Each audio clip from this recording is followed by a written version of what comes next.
Please come to order. Good morning. Welcome to the Commissioner of St. Mary's County meeting this day, Tuesday, November 2nd, 2021. I am Randy Guy, President Commissioner of St. Mary's County.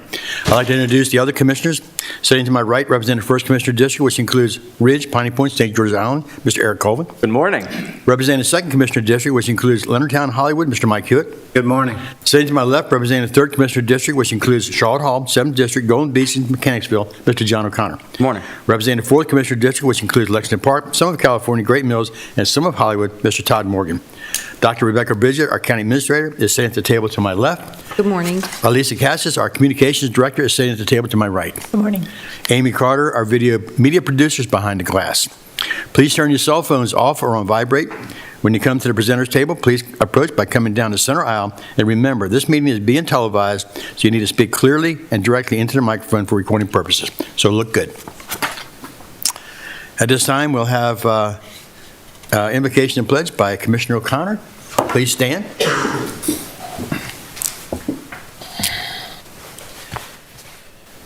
Heavenly Father, we come today before you as servants of your will and guidance.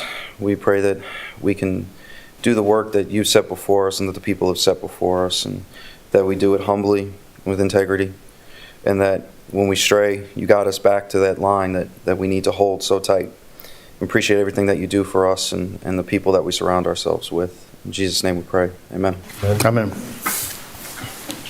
I pledge allegiance to the flag of the United States of America and to the republic for which it stands, one nation, under God, indivisible, with liberty and justice for all. Thank you, Commissioner O'Connor. I now need approval of the consent agenda. So moved.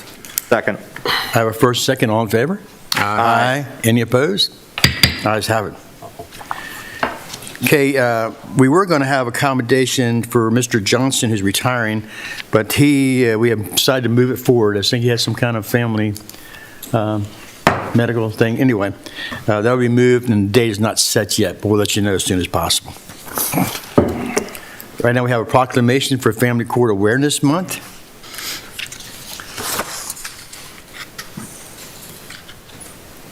Good morning. Good morning.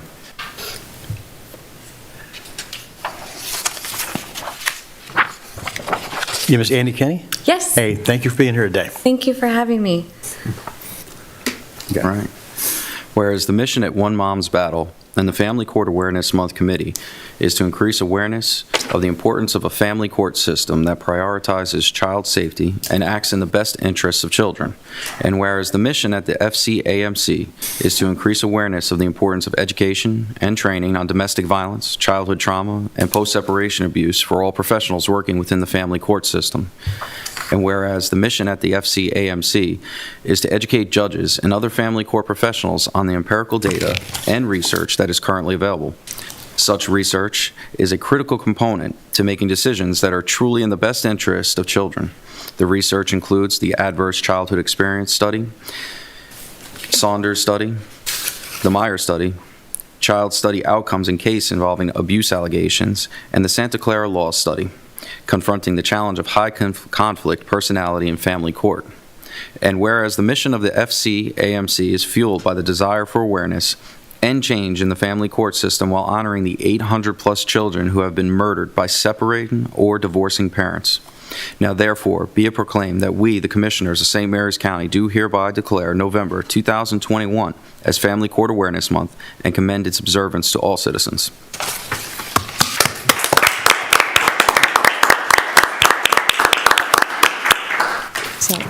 Thank you so much for taking the time to recognize this issue. I think it's something that a lot of people aren't affected by, so they don't necessarily understand how serious it is. It's taken a collaboration of multiple organizations to really come together and bring this to light.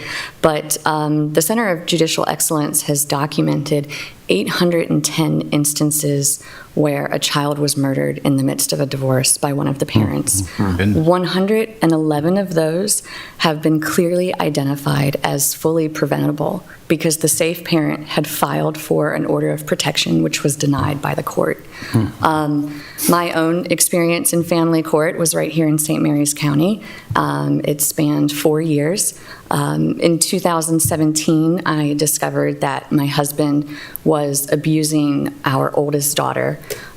He was indicted on felony child sex abuse charges and is now a Tier 3 registered sex offender for life. But I still spent 4 years fighting to protect my other 2 daughters from him to make sure the right boundaries were in place. For the first 2 years, I had private counsel. I went through $30,000. Again, before I ever stepped foot in family court, he was already convicted. There was no allegation, there was a conviction. The next 2 years, I was lucky enough to find a child advocacy group that took on our case. And family court never really came about and put up the right walls for me and my children. The only reason I'm not currently in active family court is because he is currently at the detention center awaiting sentencing after pleading guilty to molesting more children. So at the time of his arrest, when he was caught hurting more children that weren't ours, I had an active court order demanding that I send my children to his mother's house every Wednesday night and every other weekend for visitation. I just was refusing to comply at that point. I know in these cases it's really hard to identify what the truth is and what's happening, but right now there's so much focus on the parental rights. And when the other side of it is the child safety, that's got to be all that matters. So I really appreciate your time, and thank you so much for taking the time for this. Thank you for your willingness appreciate to be your able work. to talk up about this, because this is really important and it's really difficult, but people need to know these stories and what happens. Thank you. Absolutely. Thank you for telling your story. Thank you.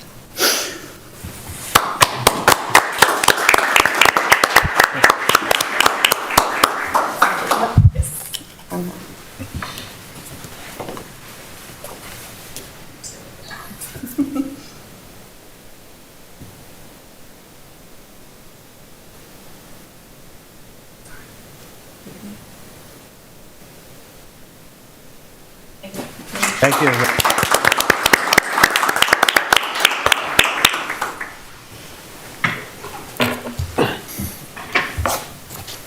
Next, we go right into County Administrator time. Thank you, Commissioner President Guy. Commissioners will begin with the draft agendas for November 16th and the 30th. Just a note, there are no meetings scheduled for the Commissioners on November 9th and November 23rd.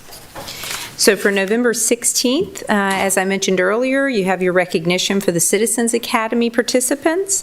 Then you have your public hearing from Department of Land Use and Growth Management at 9:15 for the electrical code amendments. 2 proclamations are scheduled, Giving Tuesday and the Great American Smokeout.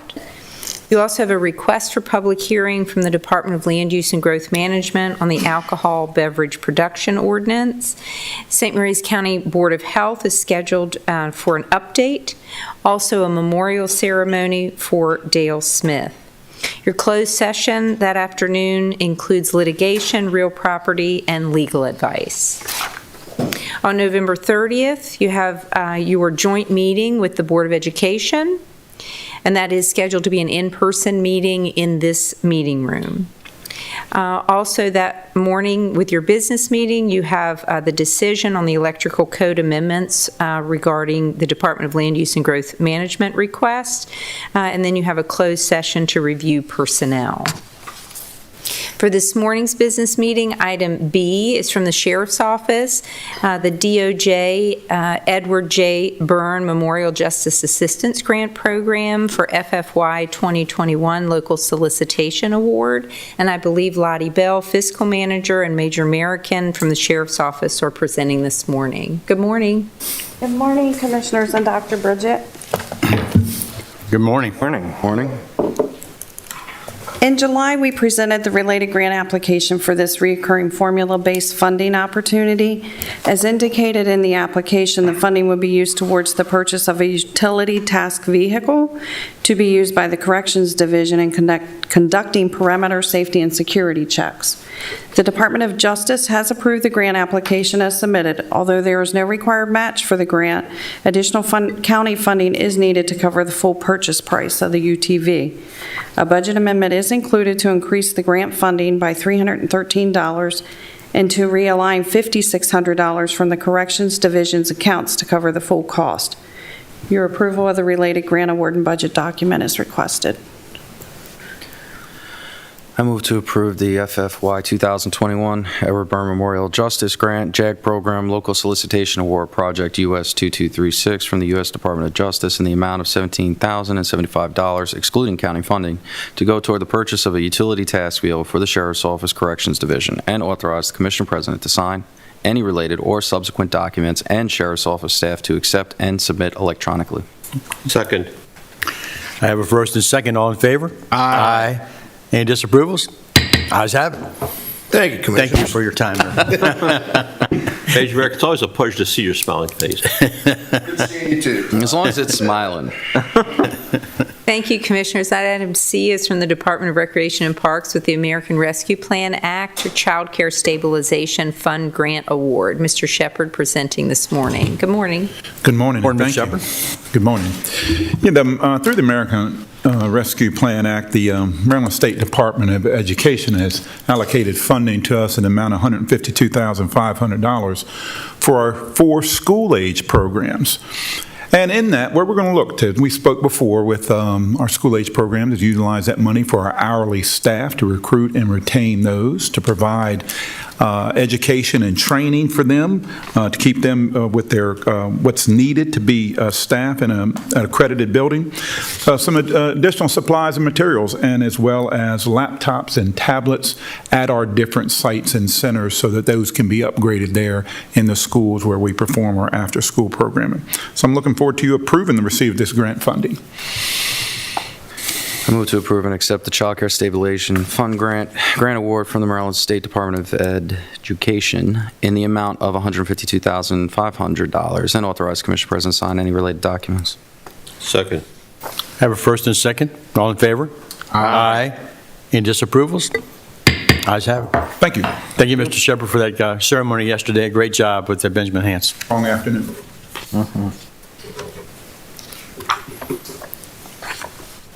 Thank you, Commissioners. And item D is from the Department of Finance to realign projects from the FIN 22 Capital Reserve. Ms. Cudmore, CFO, presenting this morning. Good morning. Thank you, Dr. Bridget.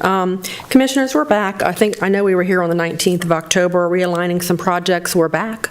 So now we're actually taking additional $300,411 for the North County Farmers Market.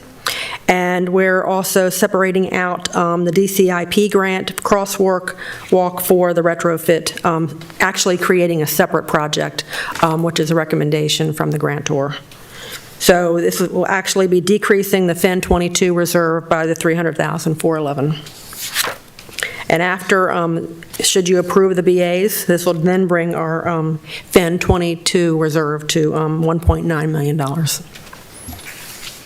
What are we going to do with that kitchen up there? Are we going to actually cook something? I'm sure they have plans to do that. I think there might be some teaching classes and working with the farmers and the Amish. Okay, so this is mainly to increase the sewage capacity and the, yeah.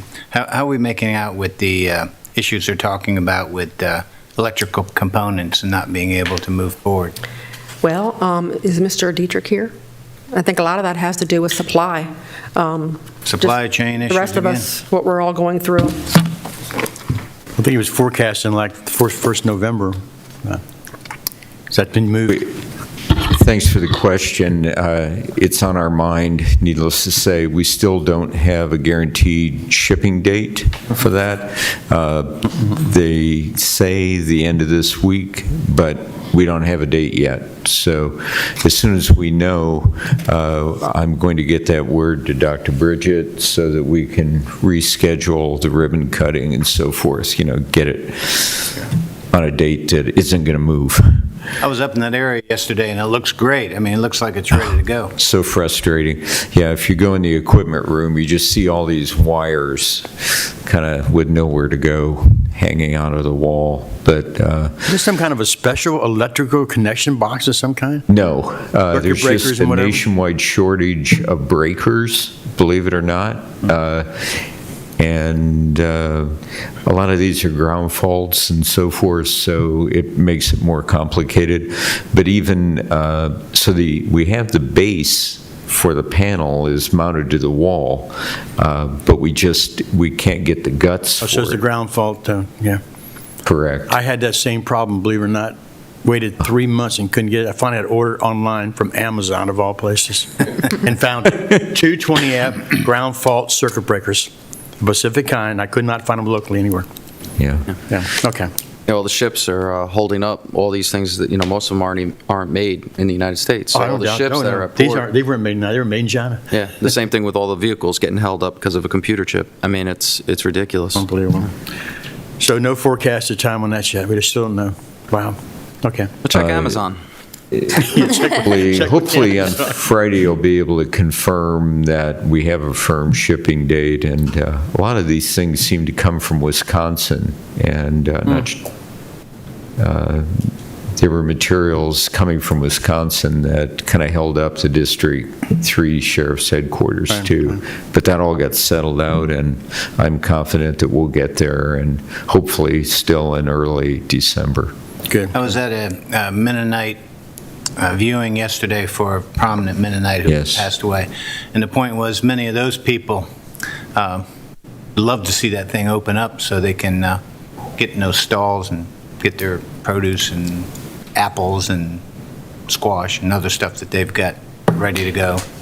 Right. It's definitely a much better condition. People aren't going to be standing in mud. The horses are going to have actual stalls. They're looking forward to it, sir. Yeah. Yeah, it's a really great project, and really happy to be involved with DED on that. Okay. Well, thank you. I move to approve the related budget amendments realigning the various CIP projects, decreasing the FIN 22 capital reserve by $300,411, and authorize the Commission President to sign the related budget amendments. Second. I have a first and second. All in favor? Aye. Any disapprovals? Ayes have it. Thank you. Thank you very much. Thank you, Commissioners. And item E is from the Department of Public Works and Transportation with the Snow Emergency Operations Plan brief.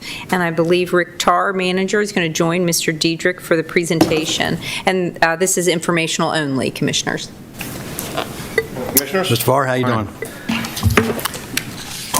It is with great pleasure that I present this to you. Of course, the big news is literally big. The new salt barn, that's almost completed. We should receive our first load of salt for the new salt barn in 2 weeks. And I'll definitely let you all know in case you want to come out. Rick brought that up, that you might like to come out and see the first load of salt loaded into the barn. But it's quite a structure. It's much bigger, and it still has the kind of saddlebag attachments on the side for equipment storage and so forth. So it's, I think, a really good project. Great.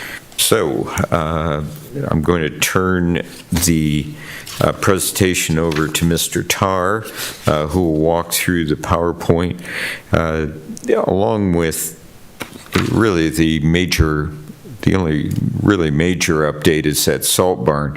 But we've added a few additional streets to the program. Obviously, because we've taken a few additional streets into the county maintenance system. And But we're getting rid of the Newtown Neck Street.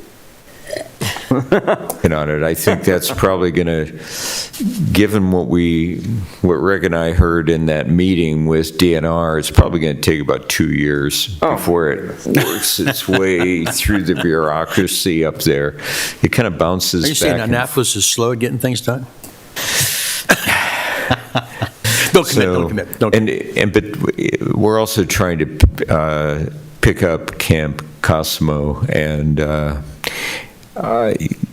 they kind of balance out each other in some ways, but both those are probably going to be a 2-year process. So Maybe there's a way we could do a shorter-term MOU with the state to just flip responsibilities for snow removal and things like that as a quicker, That could be a possibility. short-term option.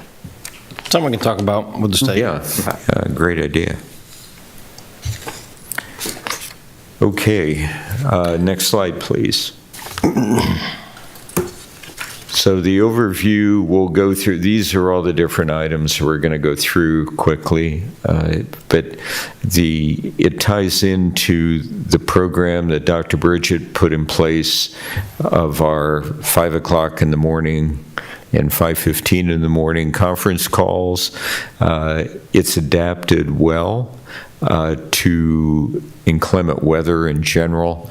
You know, for example, last week we jumped into action using the same kind of plan, working with emergency services and all of our partners that are involved in inclement weather of any kind or any emergency, really.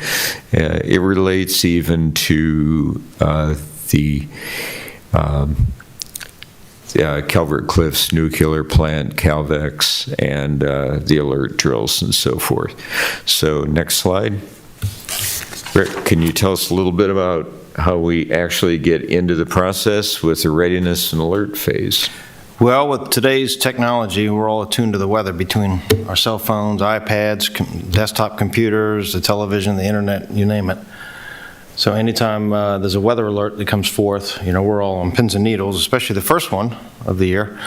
But we work closely with Mr. Walker and his group. Gerald does a wonderful job, you know, keeping up to date with the Weather Service and getting live updates from them.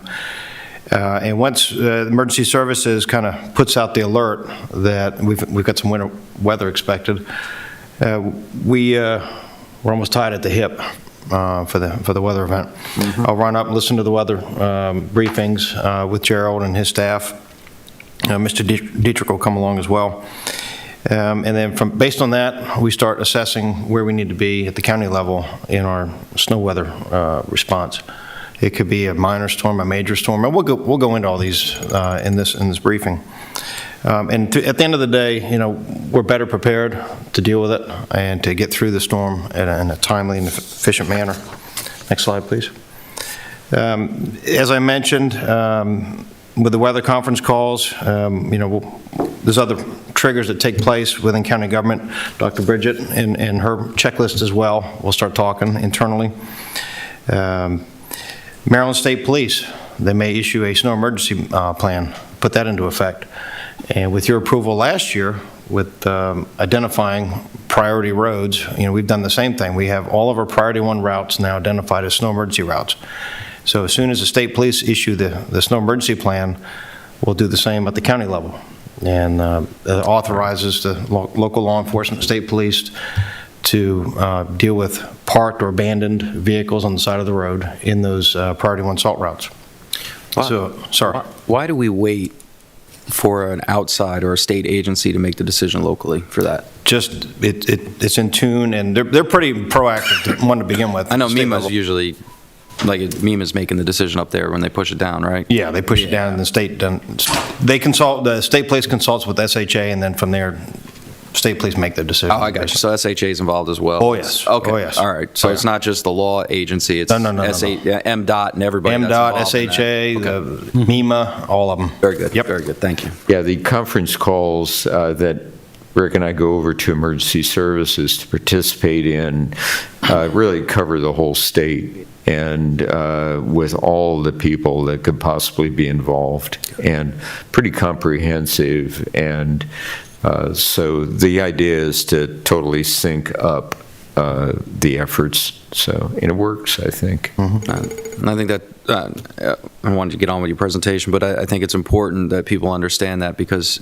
every time you say, why aren't school closed? Why aren't the roads, you know, why aren't we salting? But that there's a call that happens with lots of experts, lots of people that are evaluating everything throughout the state, the weather agencies, so you're making an informed decision to best use those resources. So if Absolutely. there is a reason why it's not being done when it's being done, or it is being done Or when the it's perception of the public, Right. correct. Yeah, and I'll say the same thing I've said every year. Because the state tends to deal with the state as a whole, they tend to use the same strategy in all locations. And as I say every year, the brine really just doesn't work down here because 90% of the time we have rain before we have snow. And so we don't do brine. You know, when we pre-treat with salt, and we put it down at the time that it's going to stay there and not end up in the ditch. Yeah. If you put salt down, it's going to be washed away if it's raining. Right. Yeah. So I can understand that, yeah. Yeah. Good. Next, Take it away. yes, on the readiness alert phase, again, the checklist that Dr. Bridget developed, and, you know, we work with all of our local agencies to pre-plan, and as well as this form is used post-event as well, to make an informed decision as to whether or not we're going to open county government the next morning after the weather event. Next slide. On the readiness phase, internally in county highways, you know, we're constantly watching the weather. We're looking at the week out, 2 days out, even just, you know, that same day, and we're going to schedule and maintain our maintenance work and any larger projects accordingly. You know, we don't want to start anything that we can't finish because of a snow event. You know, we don't want to replace a pipe and not be able to get finished by the end of the day, let alone we need the staffing and the resources to deal with the snow. So we're always watching the weather in that regard. Seasonal preparation, September, we work closely with procurement, and we send out the contracts to all of our snowplow vendors, our contractors, our contractual support. We also, as Mr. Dietrich alluded to, we update the road database with new roads that we've brought into the system that year, which directly ties to our routes, our response plan, the snow map that we'll go over. In October, we reprioritize snow routes if we need be, depending on development. You know, is a road seeing more traffic, more than it saw 5-10 years ago? We'll reprioritize it. You know, we'll give it that much more attention during the snow event. We also update the fire EMS service list. We support the fire departments and the rescue squads. We'll go out and plow the aprons and the immediate road going in. That is strictly at their request. Not all of them see our service. Some of them would rather do it themselves. Some would rather not see any salt. So it's up to them. But if they want us there, we're there. They're considered one of the priority 1 locations to support. In November, we're finalizing contracts. We also typically meet with the contractors to go over the routes, see if they have any questions, but because of COVID, we've been kind of just working one-on-one with them on the phone, and if we need to meet with them, you know, in the parking lot, we will. Typically, the main reason we have to meet with them is because of the new roads. You know, if we brought in some new roads and the contractors, you know, supporting a subdivision that is continually expanding, and I'll just use Wildwood as an example, he needs to know what additional roads we brought in. You know, just because the road's there and open and it's posted with a green sign doesn't necessarily mean it's in the maintenance system. You know, we haven't brought it in yet, and as you know, you guys approved the maintenance agreements. So I'll work with the contractors there as to whether or not they need to go in there for snow removal. Because up to that point, it's up to the developer to manage the roads. We'll inspect the contractual equipment, make sure everything's up to par, and we also prep all the county's equipment. So right now, all of our stuff is ready to roll. We've got the snowplow frames on, the salt spreaders. We've got all the equipment staged at the salt barns that we need to deal with the next snow event. Mr. Tarr, how about your contractors? Are they lined up and don't have any issues with people calling out or having them if you need them? No, sir. Believe it or not, each snow event, they'll actually start calling us before we call them, which is okay. So we kind of have to pull back the reins a little bit. You know, they get eager, and I'm all for it. But there's a timing issue, as Commissioner O'Connor mentioned. You know, we're working with our agencies as to when we need to, you know, mobilize and begin operations. So it's a timing issue. Okay. You also inspect their equipment, right? We do. We inspect the equipment. On the next slide, please. Approximately 1,660 roadways in St. Mary's County that we have to plow. 1,320 lane miles, quite some distance, so it takes us a while. On a typical snowstorm, it's 8 hours for one pass to hit all the roads. We have 4 service districts, the northern, the western, central, and the southern. We also have the three priorities of levels of service that we provide to these roadways. Priority ones are the snow emergency routes, the roads that we consider the main arteries, high priority for obvious reasons. You know, we want the major traffic flow to continue. This is the major collectors, the commercial roadways. We'll manage those with the county equipment. On occasion, we may put a contractual piece in if we need to support if something's broke down or, you know, weather's dictating such where we need to up the level of service. And the priority 2 and 3 routes, those are typically the residential side streets. Contractual support, 100% on those. Quick question for you. Sir.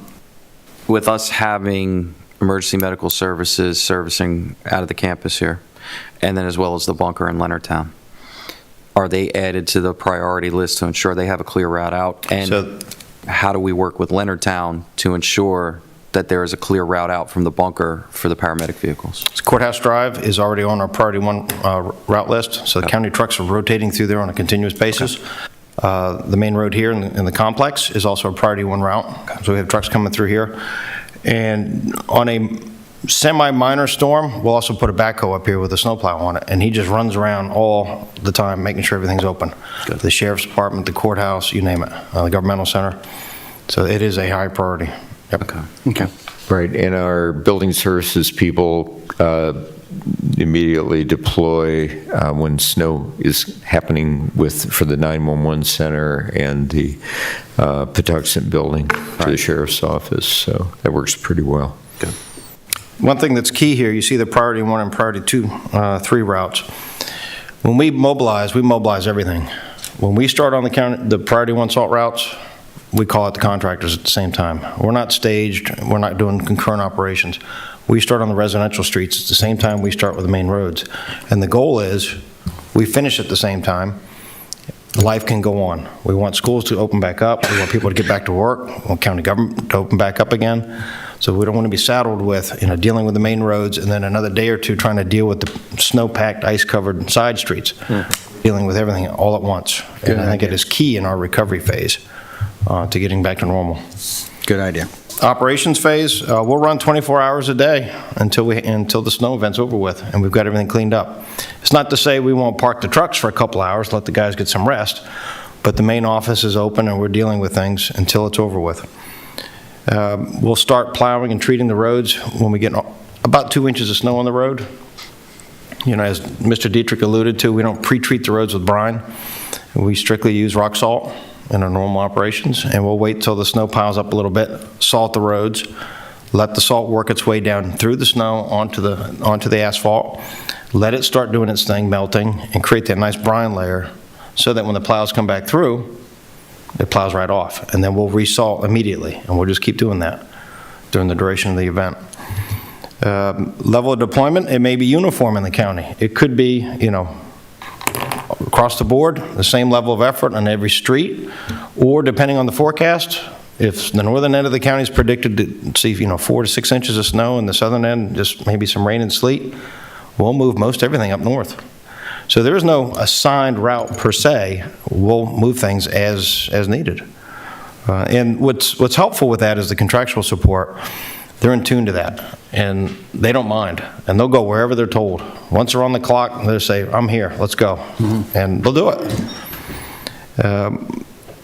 We also respond to police, fire, EMS calls, so the 911 center will call and request assistance if we get a phone call.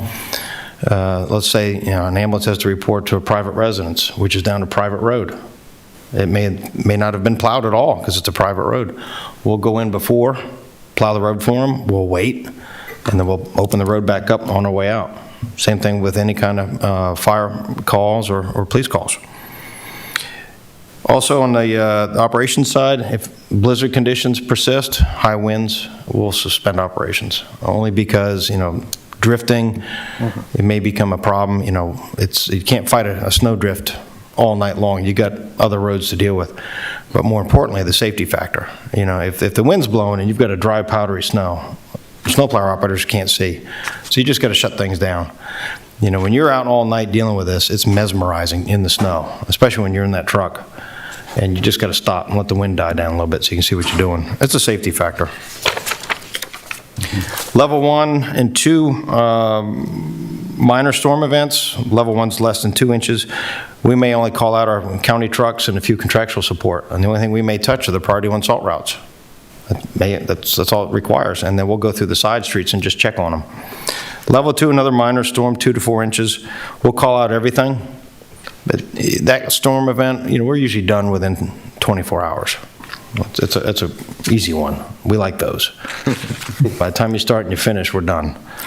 You get into the major storm events, the level 3 and 4 and 5. Level 3, 4 to 12 inches of snow.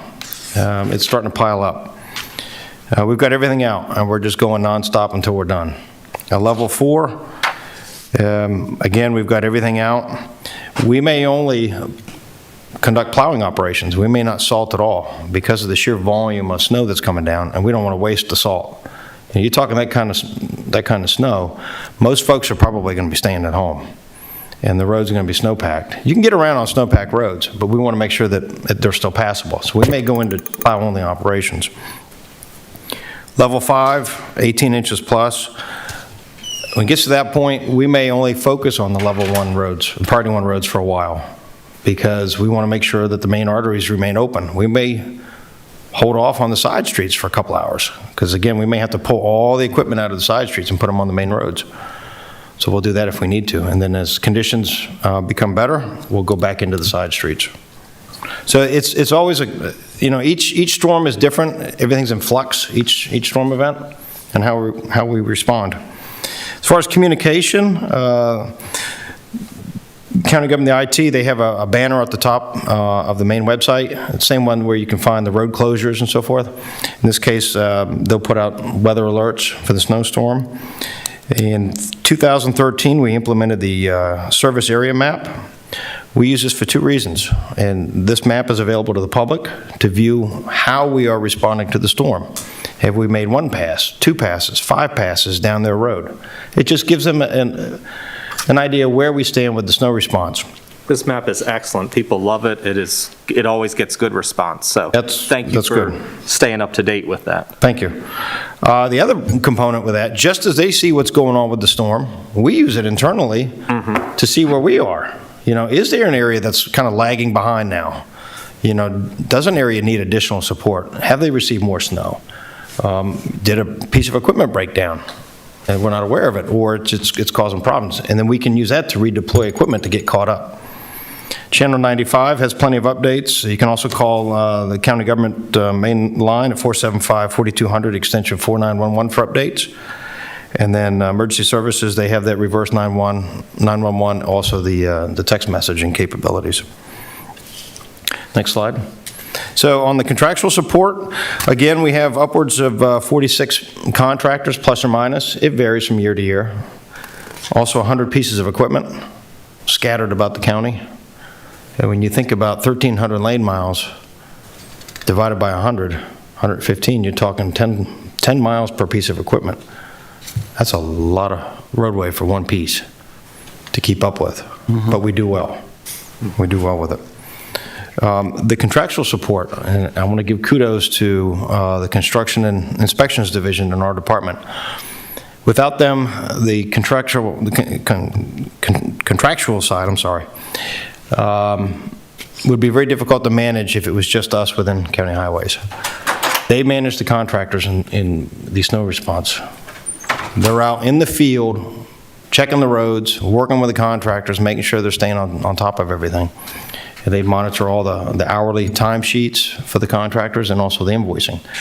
So again, without them, you know, it'd be very difficult, and we appreciate their support. Chemicals and abrasives, rock salt, sodium chloride, that is our number 1 friend in these storm events. It's used to facilitate the removal of snow by keeping it from binding to the asphalt. We're not using it to melt all the snow. We use it so that the snow doesn't stick to the asphalt, we can plow it right off. That's our number one priority with it and goal. With the new salt barn, we have a capacity of 3,500 tons down at St. Andrews and another 1,800 tons in Leonardtown here. So we're upwards of 5,500 tons of salt. The goal here, and you may ask, why do we need so much salt? You know, why do we need to store so much at the beginning of the year? You never want to be dependent upon restock of salt in between storm events. Last year alone was a prime example. We had a number of storms, I think it was in February, it was back-to-back, week to week. And there was a time where we got pretty lean on our rock salt, but we made it. And you don't want to be dependent upon that. And with this brand-new salt barn, we're able to stock enough material to get us through an entire winter, a normal winter, without having to be dependent upon the restock of salt. Yeah, that salt has to come down from Baltimore. Yeah. And keep in mind, every time we put in an order, so does everybody else, every other jurisdiction. So, you know, there's limited supplies as far as trucking availability to get it here in a timely manner. Salt, as great as it is, once it gets below 15 degrees, it's ineffective. It doesn't work. It slows down. Its melting point is almost non-existent. We use calcium chloride mixed with sand. Very effective. Now, calcium chloride in its raw form is very expensive, but it goes a long way. So we mix it with the sand to try to spread it out, thin it out, if you will. And the sand also provides traction in the icy conditions.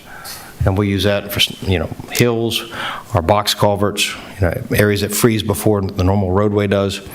And then as conditions persist, and if we allow, we'll go back to the rock salt. We buy our rock salt via contract from Morton Salt through a Maryland Department of General Services contract. It's negotiated every 3 years, so we're piggybacking a state contract. We also have a salt and aggregate utilization agreement with SHA. If in the event we run out of salt, we need some additional, we can go to SHA here locally, and each year we're entitled up to 1,500 tons of salt. But that is for an emergency purpose only. So, fortunately, we haven't had to utilize it. This is our third 3-year agreement with SHA, so we like to have it in our back pocket. And with the new salt barn, less likely to have to use it, but nonetheless, we're still going to continue to renew it every year, so long as SHA allows. And then the recovery phase. Once it stops snowing, the sky is blue, people are ready to start moving. The guys will go back out and start plowing back the intersections, the shoulders, and open up the curb and gutters. You know, we want the water to flow. We want it in the gutter and out of the roadway. We don't want it piling up and then refreezing overnight, causing, you know, sheets of ice, black ice in the morning. We'll inspect the areas known to have drifts, cold spots, steep slopes. We'll give them some additional attention as well. Again, as I mentioned during the operational phase and even afterwards, if we have to send some additional equipment somewhere because we got behind, we'll do it. We'll shift resources. We repair, service, and clean all the equipment. These storm events are very hard on these trucks. Pushing the plow, you know, continuously, you wear out the cutting edge on the plow itself. The augers, the salt spreaders in the back end of the trucks take a beating. So we got to fix all this stuff. We also have to clean everything. Typically, we get 10 years out of a dump truck. It's unfortunate. It's just that this rock salt is so hard on the equipment, and you know, you figure that truck's running nonstop in this slush, this salt, you know, brine solution all night, all day long, and we power wash everything every storm event. But nonetheless, we still get about 10 years out of a truck. Trying to prolong that as much as possible. We'll make an order to Morton Salt and restock the salt and/or the sand inventory if we need be. The contractual support, they turn in their daily logs and our invoices, and then the fiscal process begins. And Jeanette and her staff are very supportive in that. And also the timekeeping for the county staff as well. We'll go out and repair shoulders and potholes as we've been notified of them. It's not to say that you know, a snowplow will catch a concrete curb and gutter once in a while, and they've been known to break. You know, a loaded truck's pretty heavy, and we'll catch a curb once in a while, so we'll take inventory and make repairs, fix potholes, mailboxes. It happens. Get a lot We of don't try, trust me. calls. Mailboxes are not targets. We don't try to do it, but it happens, especially in the heavy, wet snows. Heavy, wet snow, mailboxes are going to succumb to the stuff coming off the plow. Current county policy is if a truck or the snow plow physically takes out the mailbox or the post, we will replace it. We got a little too far off the edge. We'll fix it, we'll replace it. If it's the material coming off the plow that takes it out, the Right. answer is no. Okay, so I've had several calls on that from people who live on Route 249, and they're saying that when people do that shoulder, that, you know, they drive a little faster maybe than they should, and that creates that material coming off pretty fast, pretty hard. And I know one gentleman's had his mailbox replaced 3 times. And so the point is, no help for him. No.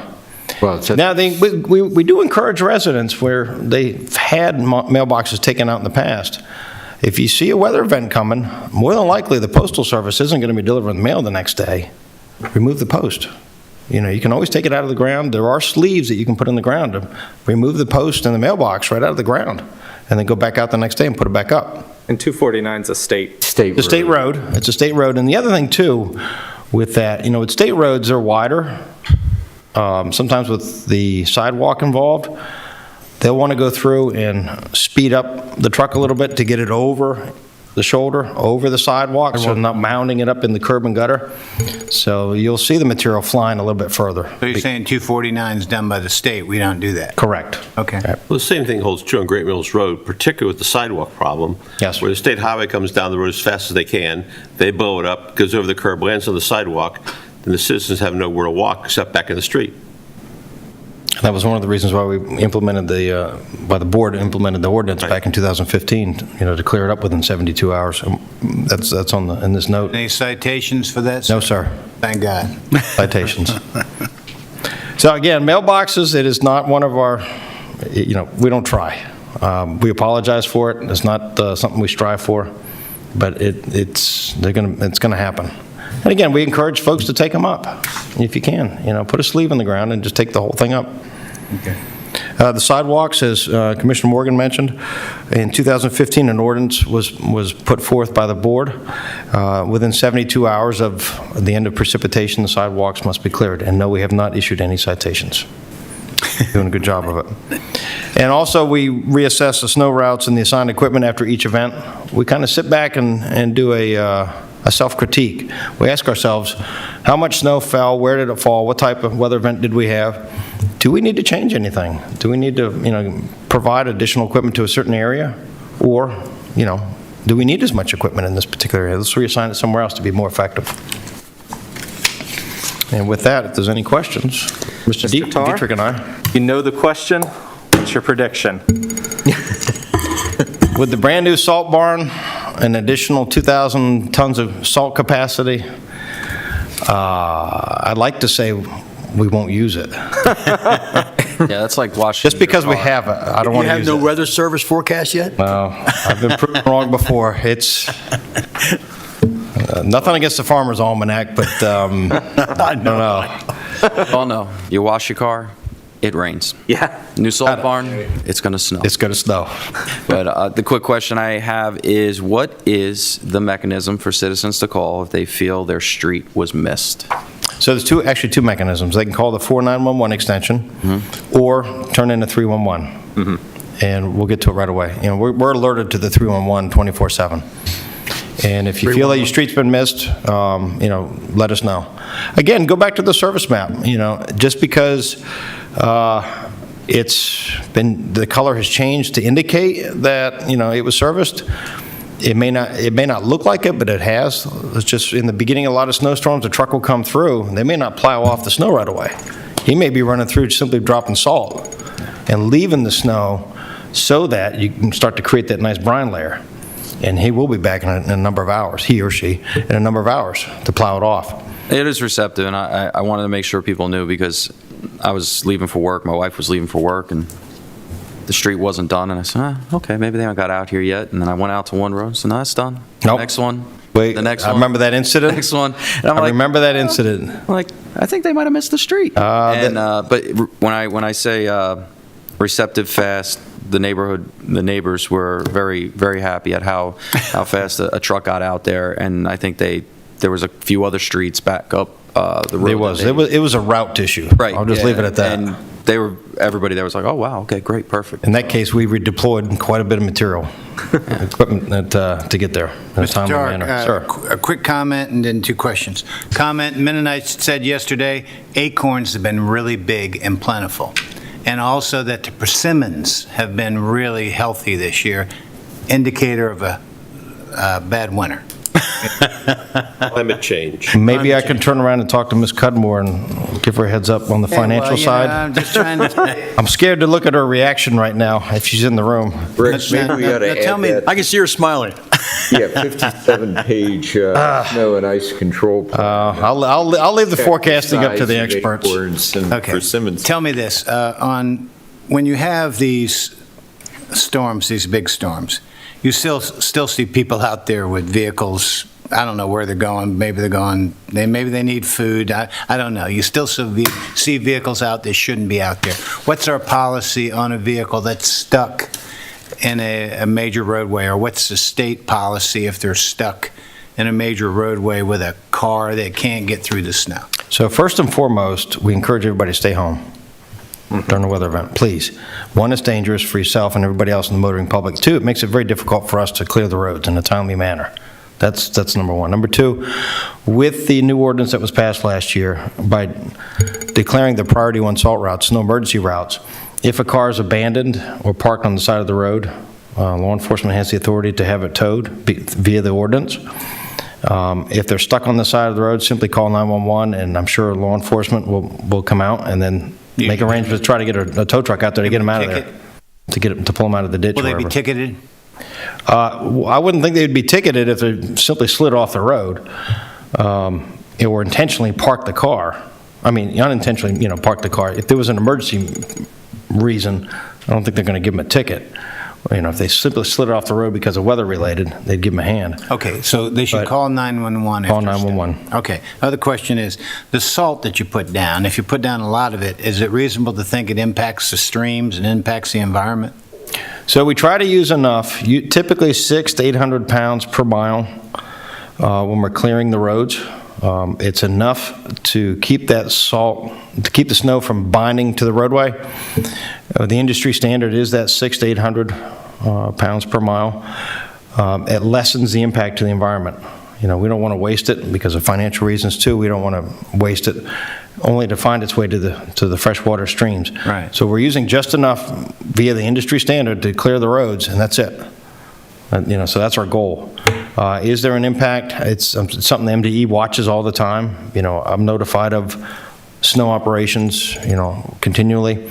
Always, the MDE and the EPA and some of these nonprofit groups are always encouraging the industry to use as little as possible, and we try to.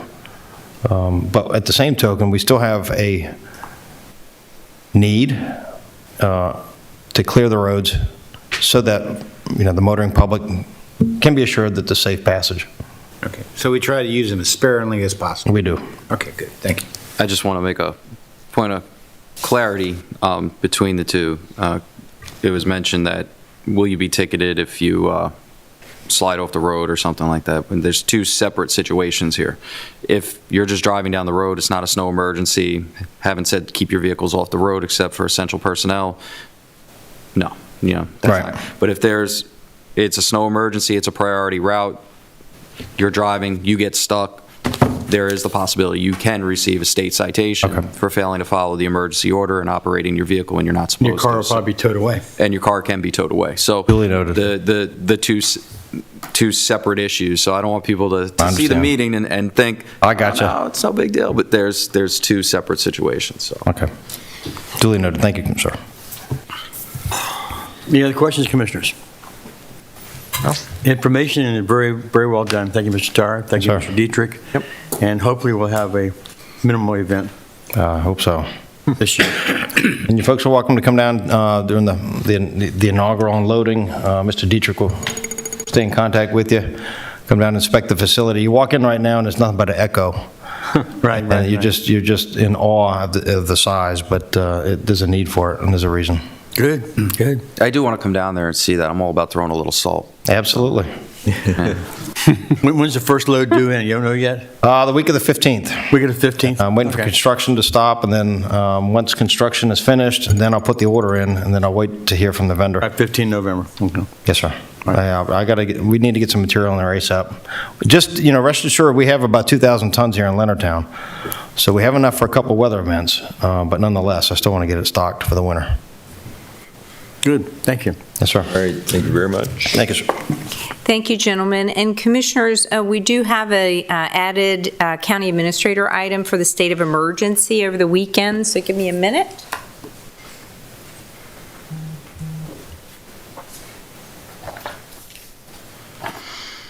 Thank you.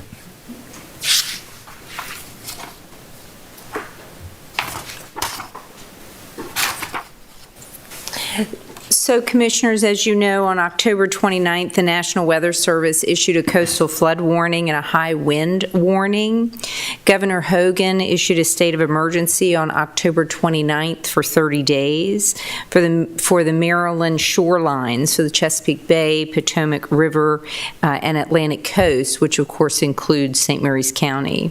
Our Commissioner President Guy also issued a local state of emergency in his authority. That's a 7-day state of emergency, which is from October 29th to November 5th. So today we are asking for the full board to extend the state of emergency for a 30-day period to allow for the recovery estimates and the damage assessments to be completed. So that would extend your state of emergency to November 28th.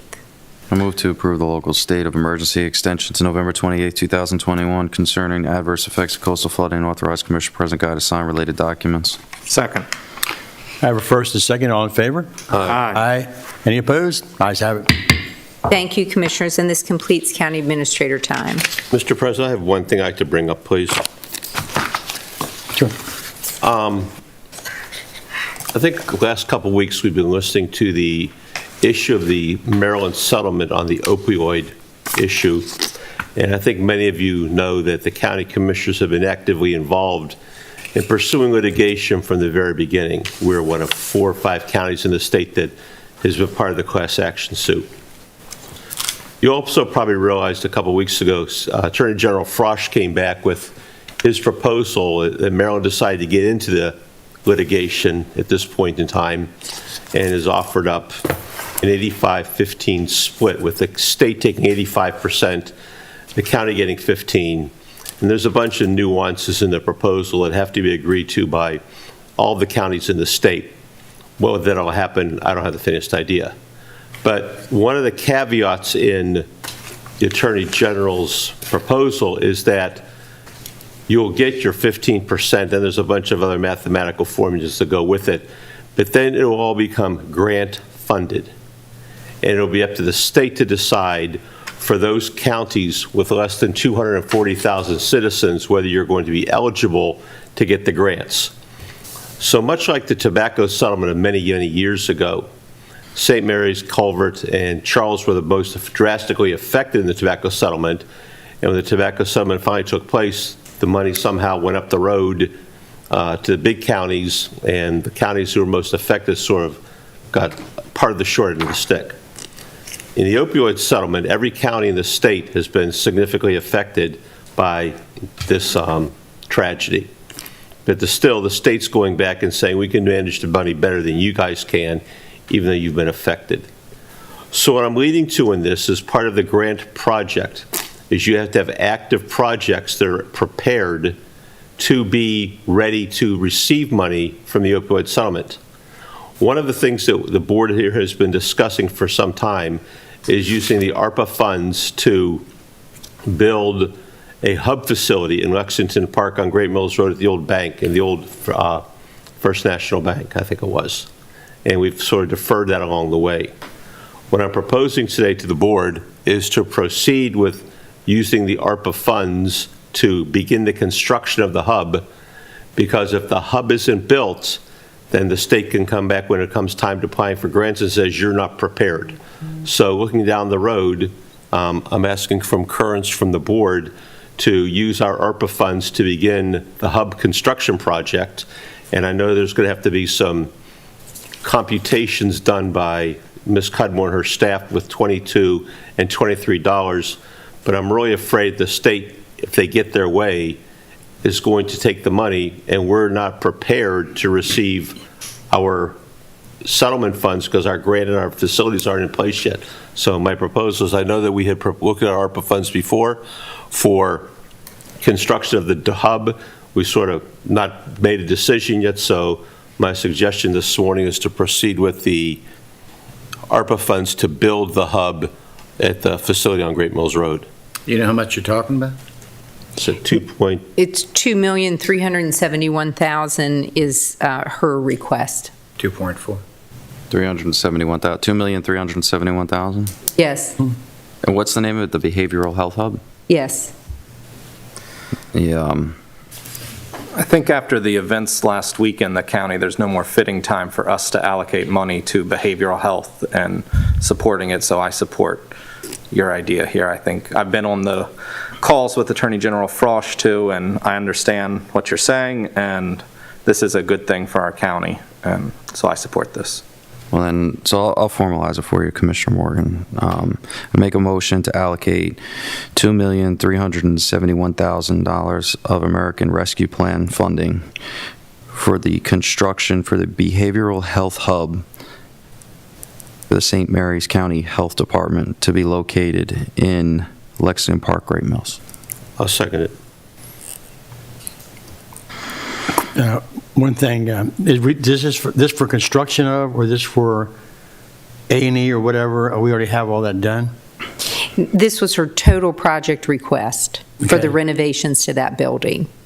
So we've already done all the architectural work and everything to make sure this is the right figure. Yeah.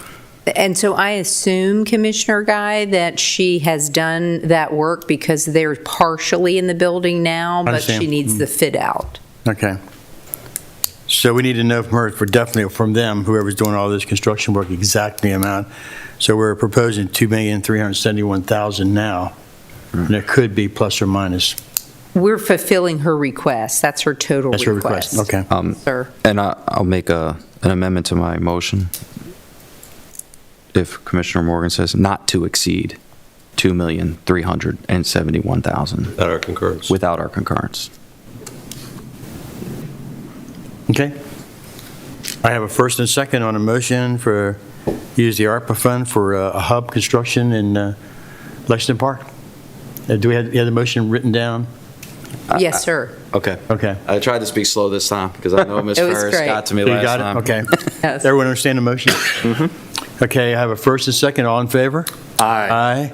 Any opposed? Ayes have it. Thank you, gentlemen. Thank you, Commissioner. Thank you. Thank you, Commissioners, and this completes County Administrator time. Very good, thank you. Okay, this goes right into Commissioner time, and we'll start with Commissioner Hewitt this time. Well, thank you, Commissioner President Guy. Well, last Friday, we had the no-name storm, I think someone's recalled it as, and I guess someone else said, well, we knew it was coming, even though it didn't have a name. I think they called it the cyclone bomb or the bomb cyclone or something when it hit California. But I had the opportunity to go down to St. George's Island on Friday. I have a high truck, and it's well up. But down there where the state has put that revetment or put that material down that has hopefully helping out the erosion of that roadway, there was 14 inches of water there. It was very, very alarming. People there had no emergency services, but or they would have had a very hard time getting emergency services. Hopefully they didn't have any. But I do like to mention, though, SHA, when we had our meeting last week, they talked about there at FDR Boulevard, as you come out of BJ's or Lowe's and you come out towards Route 4, they changed that right turn arrow in the right lane. Very quick. Thank you, Ms. Tran, Acting Director of District 5. That was quick service. Also, recently I had a procedure done at St. Mary's Hospital, and during the procedure, the nurse that was giving me an IV, which very nice job, thank you very much, said, aren't you a commissioner? And I said, well, hopefully it doesn't affect this IV, but yes, I am. She said, well, there's an issue with safety on FDR Boulevard. She said, when you come to those roundabouts, she said, I live there, I use it often. She said the vegetation has gotten very thick. And she said people walk across there, plus kids use bicycles. I want to thank Mr. Tarr and DPW. They went in there and took that vegetation out. There, you can see it's great. My point is we're responding to what people are asking us or identifying as problem issues. And hey, it works. So if you see us, it works. Secondly, I was at the viewing yesterday of a prominent Mennonite in our community, Mr. Henry Stauffer. Now, anyone knew Henry? He was a wonderful man. Ran the Loveville auction 3 days a week up there. He was killed by a driver who's been identified but still hasn't been found, who ran off across the lane, went from his lane across the other lane, across the shoulder, and tragically ran right into Mr. Stauffer's buggy. And there was hundreds of people there. There was buses coming down from Pennsylvania, Ohio, New Jersey, Kentucky. There was just lines and lines of people. It was really a wonderful thing to see, this tribute to this man and how many people were impacted by him.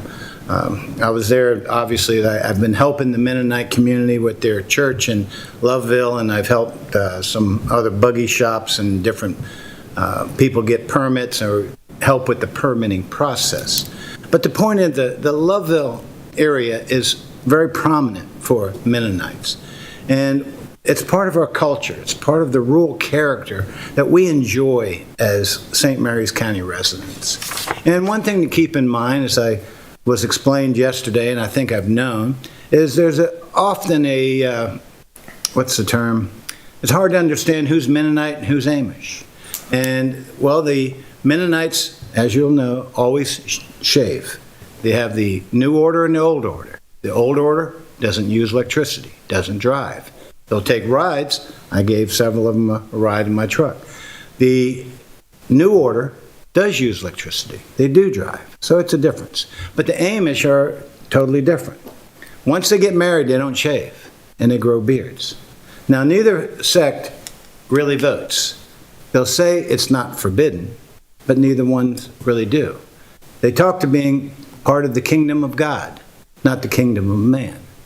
And while I told many of the family members I was very sorry for their tragic accident, they said, don't be that way, Commissioner Hewitt, because it was God's will.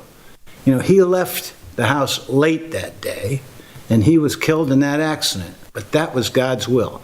So please don't be sorry. It's just God's will.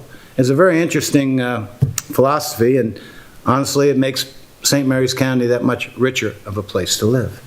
The last thing I'd like to mention, and I'll bring it up to the county administrator, is when people were reaching out to me about the GIS map and different things on our website with the GIS, what would be very helpful, and Metcom mentioned they would be part of it today, is if the GIS layer categories could be alphabetical order.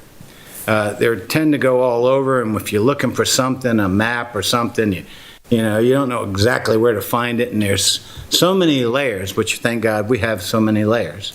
But it would be better for the public if it was alphabetical order. Thank you. Eric. Very good. Well, thank you, Mr. Commissioner President.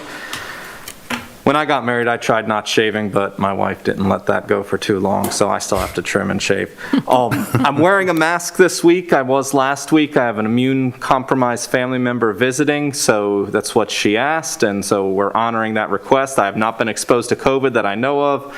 I'm not sick at all, just so that everyone's aware why I have a mask on last week and this week. Jesus. It was a difficult week last week in the county. There were several really bad traffic accidents. Slow down when you're driving. Be careful. It's dangerous, especially with the less daylight. Just slow down. There was suicide. No matter how tough it seems, it can get better. There's help out there. Reach out if you need help. Don't take those drastic steps. Halloween over the weekend, though, was a great time, a lot of family fun. I was able to go and attend the trick-or-treat in the square in Lexington Park. And this was their second year doing it. They started it last year during COVID. It was an incredible event.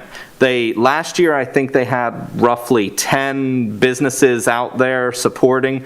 This year, they had over 40 businesses and organizations out there. The community was coming out. And this was all privately organized. It wasn't run by the government. It wasn't done by anyone. It was the community stepping up to make a difference in their community. And everyone was enjoying it and having a great time, and it was a huge success. So thank you to everyone who was involved in getting that off the ground and running and doing such a great job with that.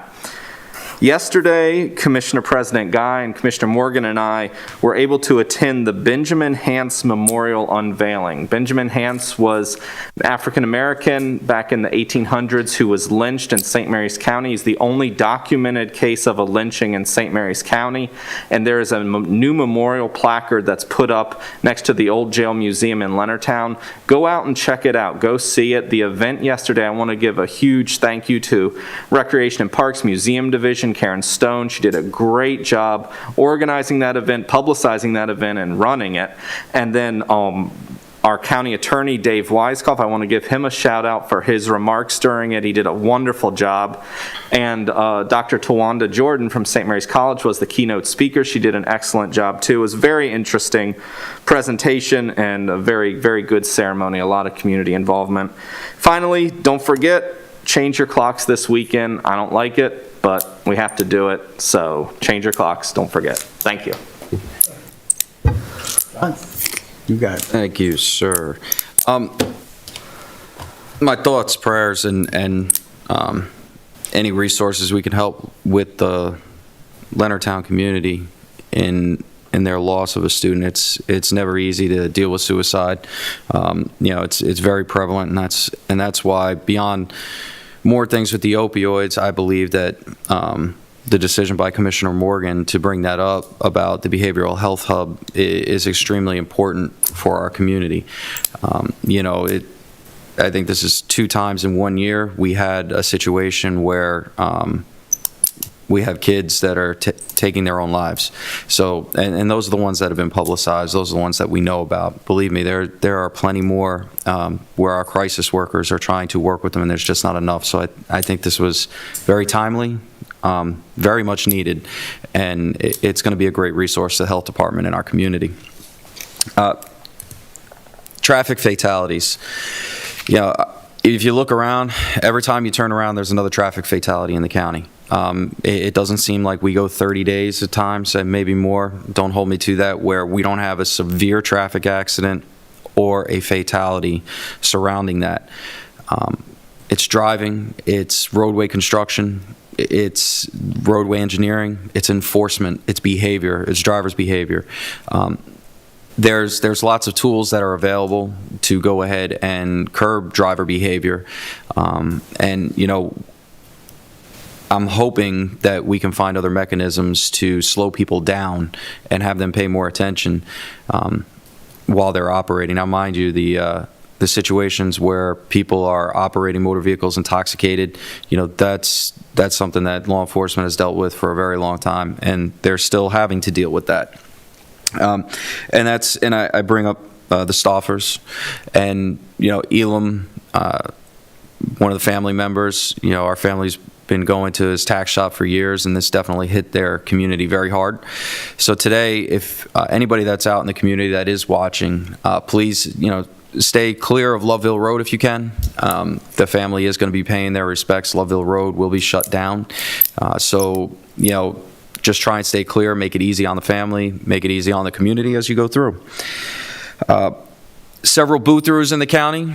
I know not many people spoke about that, but I'll tell you that it was nice to be able to get out and drive my son through some of the booth-throughs that was down there and take him over to Leonard's Grant. I think Leonard's Grant, by the time we were leaving, there was people parked all the way up to Hollywood Road, filling up the school, filling up the library. I couldn't believe it, and biggest turnout I've seen, and the house is there. They're really into it. They're like, all right, come on down here. And I mean, I just saw all sorts of stuff. Plus, they had the big candy bars. They weren't getting out the small ones, so it was great. And then, with the state damage for St. Clements Island, There's been some damage reports that came in, which is on the state side, so our totals are going to change on the state side of damage, which I'm glad why we extended that state of emergency to go ahead and get those full totals in. But other than that, I appreciate the time, Mr. President. Thank you. Hi. Thank you, Mr. President. Again, Commissioner Guy, Commissioner Cole, and I attended the Benjamin Hans ceremony yesterday. I want to express our thanks to all of the speakers, to Riken High School for their musical and dance performance, and to the museum division for orchestrating such a great event yesterday afternoon. Secondly, we had a discussion this morning with METCOM on projects. And we discussed Patuxent Park, which is going to be done, I think, December of 22, correct?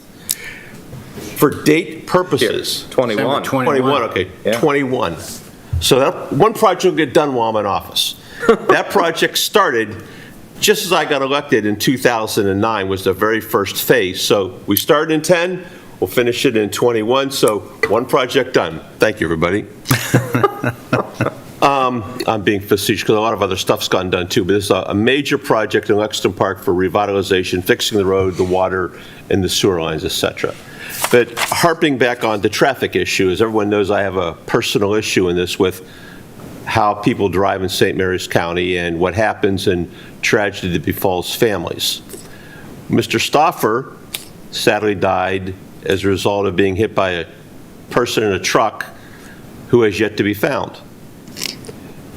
We had the student loss from Leonardtown High School, and we had another gentleman named Merv Hampton who appeared to have had a medical emergency this past week and crashed his car in the road too.